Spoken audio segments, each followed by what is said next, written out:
Alright, so we're going to go ahead and do the NeverWinter review. The last few titles to be released by Cryptic Studios was Champions Online and Star Trek Online as well. Now you have to kind of roll back and look at everything as far as their progression as a studio. And, well, they had City of Heroes, which was a great game. Overall, at release, completed. I didn't see any flaws to it in the end game. It was okay. It wasn't like the greatest end game, but you know, a lot of MMOs, all of them, kind of have this issue. EverQuest at release was okay.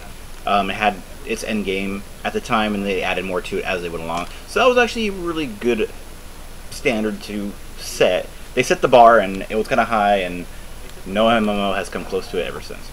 Anyways, Champions Online was released in decent condition under the ownership of Atari.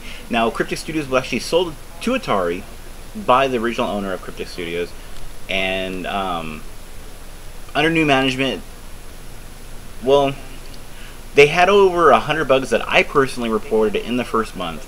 I had purchased the Founders Pack back then, 200 bucks.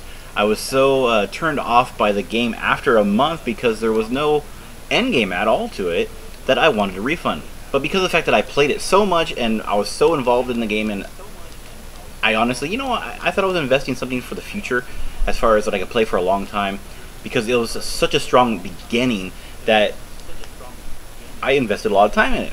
Well, it backfired because they said because of the fact that I invested so much time, they wouldn't give me a refund, even though $15 would have bought that same amount of time. Now, with that being said, like, this was a massive strike one to Cryptic Studios, just because of the fact that, you know, they wouldn't give me that refund. At least, yeah, they could have knocked 15 bucks off. Anyways, I tried to look on the bright side of things and thought, hey, well, since Star Trek Online is coming out, maybe it won't be as bad as Champions Online. This was a complete and utter crap thought by me, unfortunately. And this is a mistake a lot of people are making in, like, gamers today. They're thinking, oh, no, well, you know, they'll do better. They'll patch it. They'll fix it. You know, and all that other stuff. And it's just not how it should work. So basically, this was one of my mistakes. I did the same thing back then. And in all honesty, they had no, like, right to originally deny me part of my refund, but I keep digressing back to that. Anyways, but STO is coming out, so we have to look at that to look forward to. No, at release it was partially completed. The game severely lacked content and needed more content before releasing it to the public. It was a poor excuse for an MMO at release, relying heavily on PvP, and for the record, I didn't buy STO or consider it. Champions Online left a bad taste in my mouth, mainly due to the horrible customer service. Fast forward to today. Cryptic is under new ownership because Atari sold it to Perfect World. Cryptic has the license to put out NeverWinter by Dungeons & Dragons.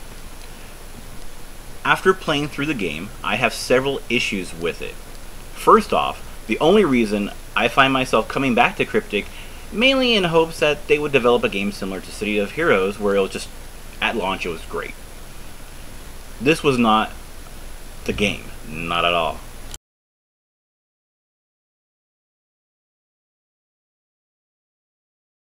It is a very short game. It is a MMO built for casual gamers. Why do I say that? You level extremely fast. If you have PvP just a little bit, or if you PvP just a little bit, it'll end up to where you get a good amount of XP that actually will end up out-leveling you in the area that you're at. And I'm not talking like one match, I'm talking about, you know, a couple of matches. It'll actually out-level you past the quest system for the dungeons that they want you to run, because let's say you start a new area, you PvP a little bit, gives you maybe a level or two, and then you start running quests. By the time that you get to the end of the quest chain, you've already out-leveled the dungeon that they give you. So it ends up to where either A, you run to the dungeon instance, and you stand there and waiting for people to invite you to a group, or I don't even know if it could actually drag you into it, because I didn't have that happen. I actually had to go to the instance. But you have to wait for that, or you just say screw it, and you go on your merry way, and you try to do the same thing in the next like grouping of levels. And everything's broken up into 1 to 9, so no matter if it's level 1 to 9, or 11 to 19, or 21 to 29, and so on, it's kind of like within that realm of ranging, or actually it should be like 0 to 9. But anyways, like, a massive concern for me though is PvP. There is no crowd control diminishing return. So that means that you can be held until you die, as long as they chain all the proper abilities, or if there is enough of them. So if there's like 2 wizards, they actually can chain like between each other. If they do it right, you'll never move, unless you have an ability that lets you ignore crowd control. There are also broken powers that don't even read correctly, like Tenacious Concealment. By level 3, you should have a 90% reduction to stealth loss from incoming damage.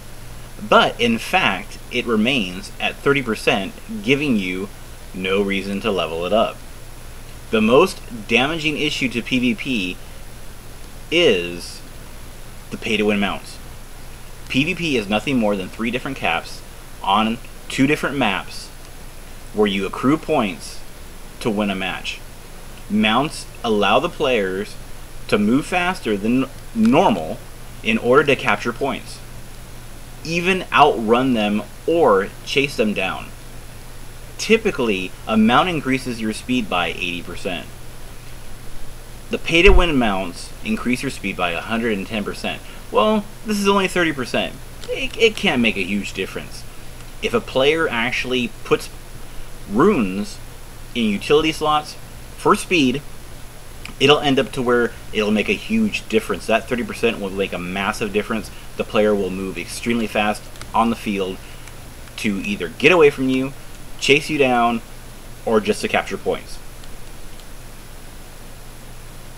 Overall, the content of the game feels rather light, drawing upon the Foundry to fill the gaps, which is actually player content. Player-made content. Well, the stories are player-made. The environment and everything is obviously still Cryptic's, because they're not adding their own like little stuff to the game. It's just Cryptic stuff. They're modifying a little bit of it. That's about it. But still, it's still player-made content. So they might as well be cutting them a check.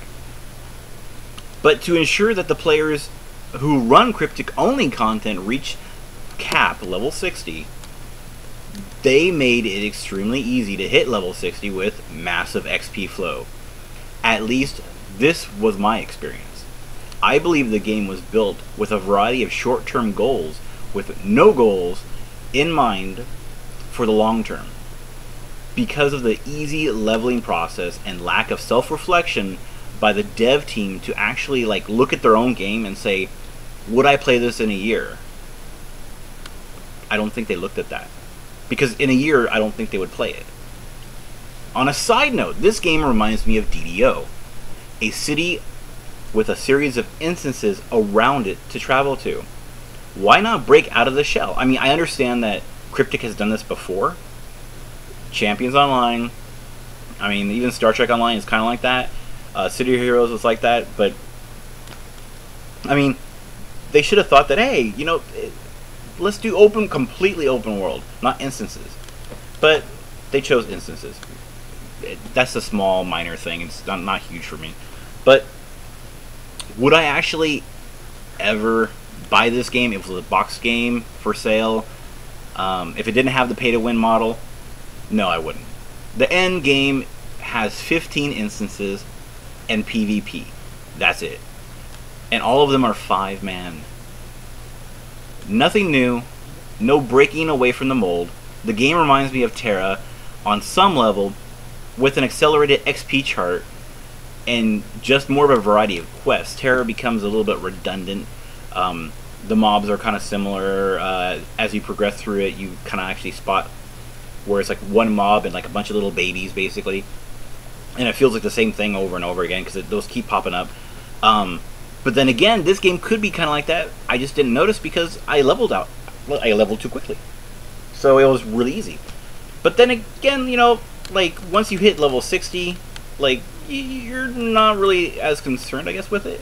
But the replay value is, like, really low. When you could get to level 60 in 5 days, that's horrible. The overall final score I would give this game is a 6 out of 10. It's barely above par, mainly because of the fact that some of the combat system I like. But just for those who are willing to argue or want to argue with me, as far as the game isn't pay to win, just remember, sure, I can earn a mount that you purchased, but by the time that anyone can afford those mounts, you've already had plenty of advantages in PvP, and it doesn't matter at that point because you've already secured everything you needed to secure, and there was no real opposition. If there was no mounts in PvP, that would be a completely and utter different case. I have killed many people with pay-to-win mounts, but in some cases, I have lost to them just because of the fact that they're able to run back and forth between back cap to back cap and outrun me. And I wasn't able to keep up. That was it. And all because of the fact that I didn't spend my money on the game. Also, there's an enchantment that you get, or ability, or tattoo, or whatever, with the Founders Pack for the $200 one, which gives you an advantage in PvP of doing additional damage over time for any character. This is also another pay-to-win model. It's not like a huge issue, but it's there.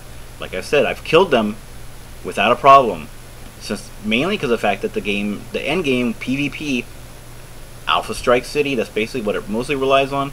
Not for the most part, but for a good amount of it. But yeah, so overall, final score, 6 out of 10.